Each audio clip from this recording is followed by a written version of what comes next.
Bienvenidos a Cursos Industriales. Ley de Ohm. George Simon Ohm fue un físico que en 1827 propuso la teoría que llevaba su nombre, la ley de Ohm.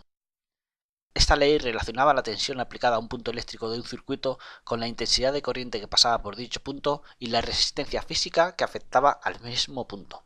Su ley rezaba pues: la intensidad de corriente que circula por una parte de un circuito eléctrico es directamente proporcional a la tensión aplicada del circuito e inversamente proporcional a la resistencia aplicada del mismo. La ley de Ohm es la base referente de otras leyes que se postularon gracias a esta ley universal. Entre ellas, la más significativa era la ley de Kirchhoff, en relación a la tensión aplicada a un circuito, en la que se decía que la suma algebraica de las tensiones parciales de un circuito eléctrico es siempre igual a cero. Esta ley se establece para redes de mallas en las que existen varias diferencias de potencial, tensiones e intensidades diversas en el circuito eléctrico.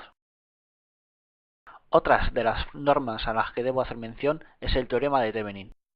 Esta ley fue redescubierta por Thevenin 30 años después de que un científico alemán sentara las bases de este teorema. El teorema de Thevenin nos dice que cualquier circuito, por muy complejo en cuanto a resistencias y fuentes de alimentación tenga, puede ser sustituido por un circuito básico formado por una fuente de alimentación y resistencia Thevenin.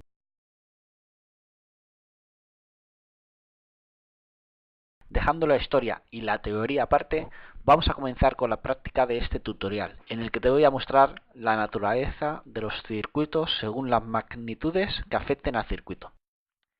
Has de saber que cuando calculamos los valores de un circuito, estamos calculando su valor teórico, pues cada elemento del circuito en la práctica conlleva otro valor añadido, como puede ser una resistencia específica a cierta temperatura o una impedancia no añadida al circuito que proviene del cableado del mismo.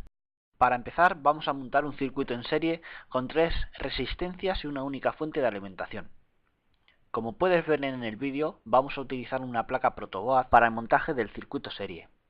Como elemento resistivo, he utilizado 3 resistencias de 100, 1000 y 10.000 ohmios, de una potencia de 1/4 de vatio.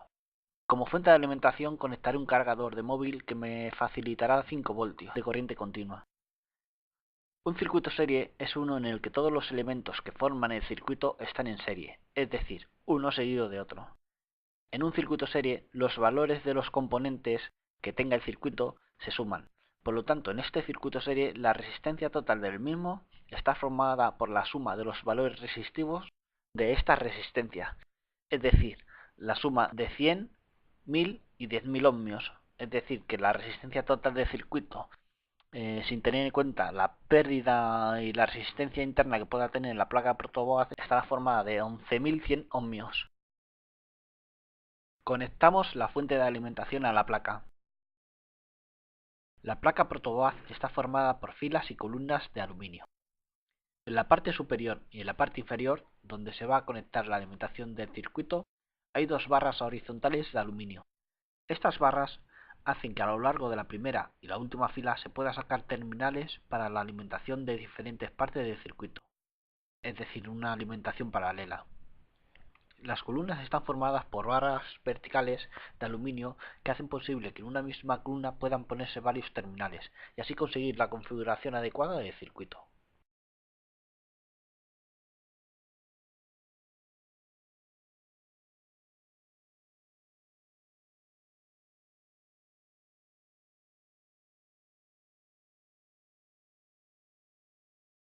Cuando medimos la tensión aplicada a todo el circuito, medimos la tensión entre el terminal positivo y el terminal más negativo del circuito. Entre ambos puntos está el circuito eléctrico.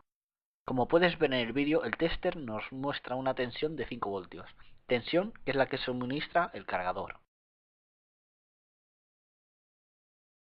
Antes de medir la tensión que cae en cada resistencia, has de saber por lógica que mientras mayor sea el valor de la resistencia eléctrica del circuito, mayor será la tensión que caerá en ella. Eso se debe a que a mayor resistencia, mayor oposición pondrá al paso de los electrones, y como la tensión en un punto es el producto de la intensidad y la resistencia, a mayor resistencia, mayor tensión.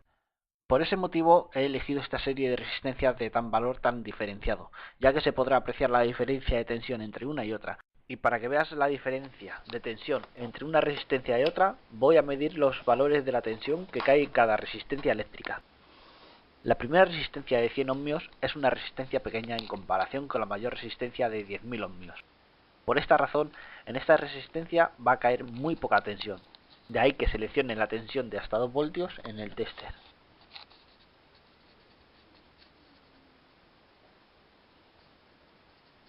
A continuación voy a medir la tensión que cae en la primera y la segunda resistencia, por lo que el tester mostrará la tensión suma de R1 más R2.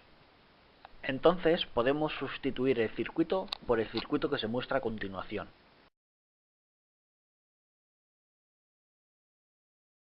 Voy a medir la caída de tensión en la segunda resistencia. Esta caída de tensión es algo inferior a la medición de las caídas de tensión de R1 más R2, debido a que R2 es menor que la suma de R1 más R2. Como puedes ver, el tester nos marca una medida de casi 460 milivoltios. Por último, nos queda medir el valor de la caída de tensión en la última resistencia R3, la cual es la resistencia de mayor valor óhmico.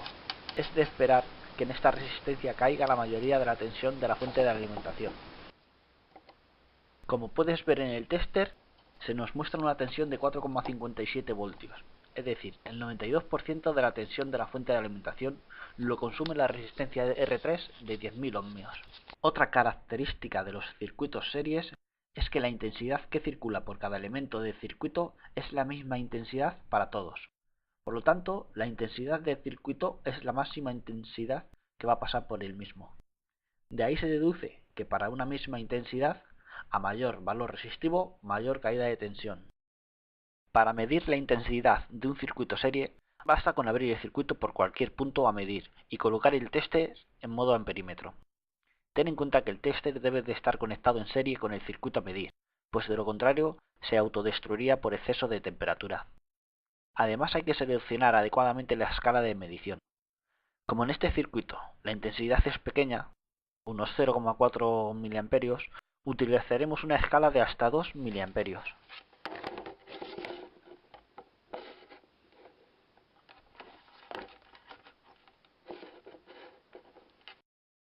Yo utilizaré un par de cables para conectar el amperímetro en serie entre las resistencias R1 y R2, cuyos valores oscilan de 100 a 1000 ohmios. Coges el terminal positivo del amperímetro y lo conectas al lado más positivo del elemento. El cable que está en la entrada de R2 será el terminal más negativo de la alimentación. Observa cómo simplemente realizo un empalme de los cables con las puntas del amperímetro.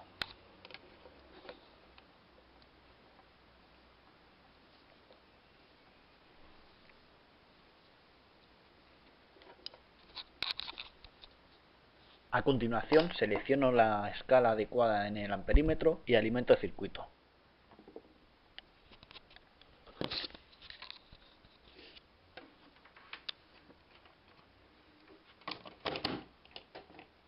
Puedes observar que la intensidad que pasa por el circuito es de 460 mA. Apreciarás también que el tester te muestra un sentido negativo de la corriente eléctrica. Eso simplemente se debe a que la conexión de los terminales del propio amperímetro están invertidos. No conlleva esto ningún problema para el aparato, siempre que no se supere la intensidad máxima que aguantará el amperímetro. A continuación voy a medir los valores de tensión de cada resistencia. Estos valores deberían de ser muy similares a los anteriormente medidos, pero debido al consumo interno de los testers puede variar un poquito la lectura de los mismos. De hecho, puedes observar cómo la lectura de la intensidad aumenta según realice las lecturas de las tensiones de las resistencias. Esto se debe a que la propia pila del tester, que se ocupa de medir la caída de tensión en la resistencia, ofrece una pequeña corriente adicional al circuito eléctrico. Por ese motivo aumenta la corriente unas décimas de su valor original. Este incremento de la intensidad en el circuito no conlleva peligro alguno ni para el tester ni para los componentes del circuito. Pero sí es verdad que cuando se miden circuitos que están muy ajustados sus valores, se ha de tener en cuenta la variación que producen los aparatos de medida frente a la medida. También se puede apreciar una pequeña variación en la medida de la tensión de las resistencias. Ya se ha indicado que si varía un poco la intensidad, también lo hará la caída de tensión en cada elemento, lógicamente. Además influyen otros factores como por ejemplo la variación de tensión de la fuente, la descarga de los condensadores del filtro, la inestabilidad eléctrica del circuito o las impedancias y resistencias físicas que ofrecen los materiales de los componentes, entre otros.